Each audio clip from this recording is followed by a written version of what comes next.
Hello from the Storm 5 HD Weather Center. I'm News Channel 5 meteorologist Kelly Cox. Happy Christmas Eve to you. Things certainly looking better than they did last night across the mid-state. All those strong storms have cleared to the east, and we are going to continue to see drying weather as we go through the day with partly cloudy skies. Unfortunately for Christmas Day, the showers are back. A little bit of light rain for Santa Claus, but he's long gone by 8 a.m. when we could see a few thunderstorms across the area.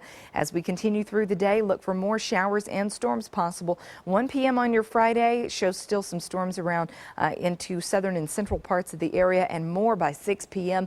Only a slight chance of any of these being severe, most of them just general thunderstorms and rain. Same thing into Saturday, general thunderstorms across the area along with rain at 8 a.m. A lot of this should lift to the north of Nashville by the afternoon and evening, so your best chances of rain will be in the northern half of the area by that time, and we'll see drier weather to the south into your Saturday evening.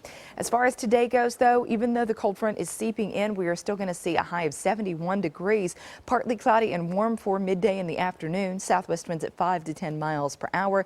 Tonight down to only 59 as that front backs right back out and we get back into the warm sector. 70 for tomorrow on your Christmas Day, then 40% chance of rain Saturday, 60% on Sunday, highs into the 70s. I think we'll break a record on Saturday. That's how warm this is. Very warm. Then Monday, look for the best chance of severe weather as we see a strong cold front come in. Lots of things look to fall in place, so we'll keep updating that as it gets closer.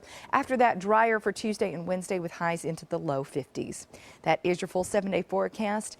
Thanks for stopping by newschannel5.com, and I hope you have a great holiday.